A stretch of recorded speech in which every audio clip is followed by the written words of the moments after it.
Yo les postos, c'est Sacha, bienvenue dans cette nouvelle vidéo Mercato et actualité du football. Et ils sont de retour, nos amis sport. Le FC Barcelone prépare le recrutement de Neymar. Neymar de retour au Barça, nouvel épisode. Le visage montré par le FC Barcelone ces dernières semaines pousse le club catalan à prendre le taureau par les cornes et à préparer une offensive de poids pour le Brésilien du PSG l'été prochain. Il fallait s'y attendre, hein. Hier, le quotidien Sport lançait un cri d'alarme pour le sauver Lionel Messi, expliquant que le FC Barcelone allait tout faire pour contenter son numéro 10 en lui offrant une équipe à la hauteur de son talent. Et que veut Lionel Messi, son ancien coéquipier Neymar? Et c'est bien le Brésilien qui fait la une du quotidien Sport ce mercredi, annoncé comme l'objectif numéro 1 du Barça pour le prochain mercato estival, peu importe les autres besoins du club catalan. La suite de l'article va vous faire rire. 4 pages sont consacrées aux joueurs du Paris Saint-Germain. D'abord, pour rappeler que le Barça a besoin de lui pour dynamiser un secteur offensif trop dépendant de Lionel Messi ou d'Antoine Griezmann qui peine à briller.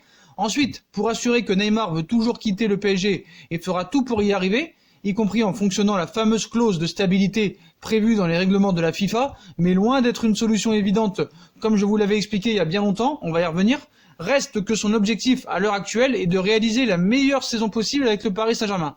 Nous, on attend toujours. Donc, un coût estimé entre 170 et 180 millions d'euros. Si Neymar n'est pas encore obnubilé par un transfert au Barça, le club catalan y pense de plus en plus et aiguise ses armes.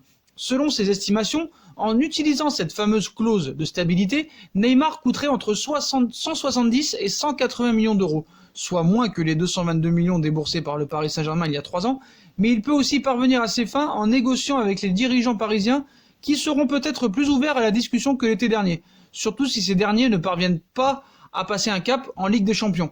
Libre en 2022, Neymar sait qu'il sera en position de force cet été si jamais le Paris Saint-Germain n'arrive pas à passer ce fameux cap en Ligue des Champions. Résumons l'affaire, le Barça semble cette fois vraiment décidé à recruter Neymar. Ce dernier est toujours attiré par l'idée d'un retour et après 3 ans au PSG, il est en position favorable pour forcer la main au club parisien, certes pas sûr. La perspective d'un nouveau feuilleton estival se précise et il faudra probablement attendre la fin de la Copa América qui aura lieu en même temps que l'Euro 2020 pour que les choses bougent. L'été sera animé du côté du Paris Saint-Germain sans aucun doute. Maintenant, on va encore vous expliquer pourquoi Sport utilise Neymar pour vendre du papier et que leurs informations sont erronées. Déjà, premièrement, Neymar a porté plainte 3 fois contre le FC Barcelone et le FC Barcelone a une plainte contre Neymar. Donc vive l'amour fou, hein. Donc voilà, première preuve que ça veut faire bien sûr du buzz. Deuxième chose, cette clause FIFA, on vous en avait parlé de cette clause FIFA, jamais personne ne va l'utiliser. Pourquoi? On va encore vous expliquer. Depuis l'été dernier, je vous ai parlé de ça, de cette clause de stabilité permettant aux joueurs de résilier leur contrat de manière unilatérale. Donc qu'est-ce que cette clause et pourquoi n'est-elle pas utilisée? Je vais encore vous expliquer, même si je vous ai expliqué plein de fois, mais on va encore vous expliquer. Voilà, période protégée, période de 3 saisons entières ou de 3 ans, la période dont le terme survient en première étant retenu, suivant l'entrée en vigueur d'un contrat. Si le contrat en question a été conclu avant le 28e anniversaire du joueur professionnel ou une période de 2 saisons entières ou de 2 ans, la période dont le terme survient en premier étant retenue, suivant l'entrée en vigueur d'un contrat si le contrat en question a été conclu après la 28e anniversaire du joueur professionnel, vous n'avez rien compris? C'est parfait, parce que c'est ce que nous allons tenter encore d'expliquer dans cet article. La période protégée et sa définition subventionnée sont tirées du règlement FIFA. La petite période est en fait ce qui survient avant ce qu'on appelle plus communément la clause de stabilité du joueur. Depuis l'été dernier et le transfert avorté de Neymar au FC Barcelone, on évoque à nouveau cet article 17 du règlement de la Fédération internationale de football pour expliquer qu'il existerait une mystérieuse clause permettant à Neymar de quitter le Paris Saint-Germain pour rejoindre son ex-club et retrouver la Catalogne. Donc, que dit la FIFA? En clair, il suffirait à Neymar l'été prochain de verser le reste de son salaire dû entre autres par le PSG afin de rompre son contrat et s'engager avec le Barça ou n'importe quelle équipe d'un autre pays. Précisément, l'article 17 stipule lorsqu'un contrat est résilié dont juste cause, la partie ayant rompu le contrat est tenue de payer une indemnité. Pour cette sortie de cette période protégée, il faudra avoir, pour un joueur de moins de 28 ans, évolué dans son club pour au moins 3 saisons, et pour un joueur de plus de 28 ans, 2 saisons. Cette indemnité, dit compensatoire, est calculée en fonction du droit en vigueur dans le pays où évolue le joueur. Ces critères comprennent notamment la rémunération et autres avantages dus aux joueurs en vertu du contrat en cours et du nouveau contrat, la durée restante du contrat en cours jusqu'à 5 ans ou plus, les frais et dépenses occasionnés ou payés par l'ancien club amortis sur la période contractuelle. Si la rupture intervient pendant une période protégée, peut-on lire sur le règlement de l'instance internationale, mais plusieurs cas ont déjà été étudiés et les commissions de la FIFA ou encore le tribunal arbitral du sport ont rendu des décisions différentes. Par exemple le cas Mexès et Westbur. Petit retour en arrière, en 2004, Philippe Mexès, alors joueur de l'AJ Auxerre, tente de faire valoir cette clause pour rejoindre l'AS Roma et y signer 4 années.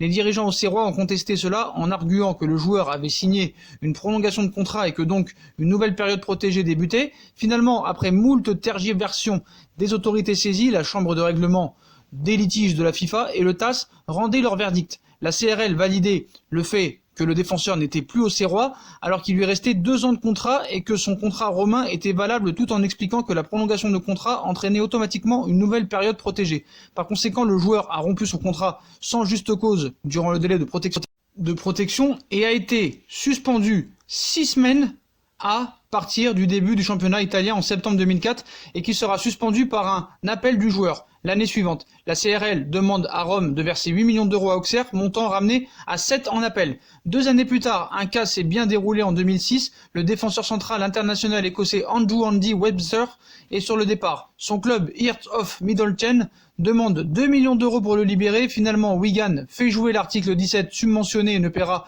que 370 000 euros, solde des salaires dus aux joueurs à la date de résiliation du contrat. Pour le récupérer après l'intervention du TAS, une nouvelle fois depuis cela, un arrêt porte son nom afin de permettre aux joueurs de caser unilatéralement leur contrat dans certaines conditions. Cette disposition est devenue caduque. Voilà. Alors oui, vu comme cela, tout se déroule bien, mais cela n'a pas été le cas de tous les éléments qui ont essayé de faire valoir cette clause de stabilité. 2 années plus tard, une nouvelle fois arrive l'arrêt Mathusalem. Depuis 2004, Frankelino Mathusalem da Silva dit Mathusalem évolue en Ukraine au Shakhtar Donetsk. Il essaie de faire valoir cette clause pour rejoindre le Real Saragosse, sauf que la formation ukrainienne porte le cas devant la CRL et réclame le montant de sa clause libératoire de l'époque, soit 25 millions d'euros. Finalement, la CRL estime le préjudice à 6,8 millions, sauf que la formation de Donetsk ne s'arrête pas en si bon chemin et saisit le TAS. Ce dernier décide d'obliger le club espagnol et le joueur brésilien à verser 12 millions d'euros. Depuis, c'est relativement calme, car il est vrai qu'il devient compliqué de savoir à quoi s'en tenir. C'est déjà ce qu'a expliqué le grand patron du syndicat des joueurs, Philippe Piat, aux Parisiens. Cette disposition est devenue caduque, à défaut de texte d'application. Elle n'est plus utilisée par les joueurs depuis plus de 15 ans, car personne ne sait vraiment à quoi s'attendre en termes d'indemnité compensatoire. On part à l'aveugle. En résumé, il est peu probable que Neymar joue cette clause comme finalement n'importe quel autre joueur, puisqu'on ne sait pas réellement ce qu'on devra payer, ni les amendes prévues. En revanche, on connaît déjà les sanctions encourues pour rupture unilatérale de contrat. Pour le joueur, il s'agit d'une suspension allant de 4 à 6 mois pour Neymar, tandis que le club qui récupère le joueur, on présume qu'il l'a incité, sera interdit de recrutement sur 2 mercatos. Les agents seront eux aussi condamnés pour incitation à une rupture de contrat entre un joueur professionnel et un club en vue de faciliter le transfert d'un joueur. Le grand flou règne et cette fois il protégera les clubs et la loi du marché. C'est pour ça que cette clause ne sera pas utilisée. Ça veut dire que si elle est utilisée, Neymar sera non seulement suspendu pendant 3 mois sans jouer, le Barça sera interdit de recruter et aura des sanctions financières et peut-être des retraits de points. Et le Paris Saint-Germain aussi aura une sanction financière, les agents aussi. Donc voilà, cette clause ne sera jamais utilisée. Donc Neymar restera au Paris Saint-Germain. Et c'est bien Sport qui a fait du buzz encore sur cette clause FIFA, alors qu'il avait déjà fait aussi au mois de novembre. Donc il faudra un petit peu se renouveler dans les articles parce que Sport, là en ce moment, manque vraiment d'imagination. Donc voilà. Il faudra trouver autre chose pour espérer que Neymar revienne un jour au FC Barcelone. Et on rajoute bien sûr les 3 plaintes de Neymar envers le Barça et la plainte du Barça envers Neymar. Vive l'amour. Par contre, le joueur du Paris Saint-Germain qui pourrait quitter Paris pour le FC Barcelone, c'est bien Thiago Silva qui rêve de rejoindre le Barça en fin de contrat avec le Paris Saint-Germain qui ne le prolongera pas vraisemblablement. Thiago Silva a un objectif en tête, rejoindre le FC Barcelone où il rêve de jouer en compagnie de Lionel Messi. Thiago Silva, on sait, en 2013 et 2014, rêvait déjà de quitter le Paris Saint-Germain pour le FC Barcelone. Et c'est la fin d'une ère qui s'annonce. Après 8 ans passés à Paris, Thiago Silva va quitter le club de la capitale. Du moins, c'est ce que les dernières semaines laissent penser, puisque le défenseur central de 35 ans ne voit venir aucune proposition de prolongation de contrat de la part de Leonardo.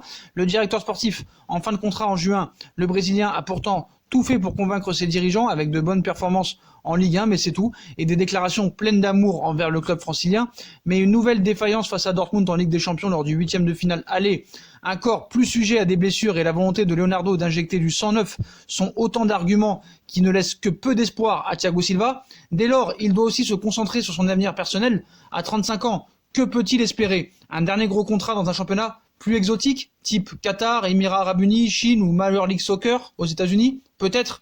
Mais selon les informations du journal espagnol Mundo Deportivo, Thiago Silva attend et espère une offre du FC Barcelone. Oui, le club qui a fait tant de mal au Paris Saint-Germain depuis qu'il y est, joue et bien sa destination privilégiée, une destination pour laquelle il serait aussi prêt à faire de gros sacrifices financiers et à dire non à des contrats pharaoniques. Donc ce qui est marrant, c'est qu'il n'est pas prêt à baisser son salaire avec le Paris Saint-Germain, mais il est prêt à toucher moins au FC Barcelone. Ça prouve qu'il y a quand même un irrespect envers le Paris Saint-Germain. Le Barça a-t-il besoin vraiment de Thiago Silva? Le journal espagnol explique qu'il accomplirait là son désir d'évoluer avec Lionel Messi, qu'il considère comme le meilleur joueur du monde. La rivalité entre Brésiliens et Argentins n'est que peu de choses au regard de l'estime que porte Thiago Silva à Lionel Messi. Finir sa carrière en jouant dans la même équipe que la Pulga serait sans doute un honneur pour lui. Clairement, le défenseur lance un message à destination des dirigeants barcelonais qui ont cherché à le recruter à 2 reprises au cours des 10 dernières années, se heurtant au refus du Paris Saint-Germain comme souvent. Mais le Barça aura-t-il envie de recruter Thiago Silva cet été? On peut en douter. Certes, il a besoin de renforcer sa défense centrale entre la baisse de régime de Gérard Piqué et le corps amoindri de Samuel Umtiti, mais le recrutement d'un joueur de 35 ans qui aura 36 ans quand il sera recruté ne serait pas forcément compris s'il s'agit de construire la défense du futur. Le souhait de Thiago Silva sera-t-il entendu par le Barça? Si c'est le cas, cela devrait vraiment faire ruminer certains au Paris Saint-Germain.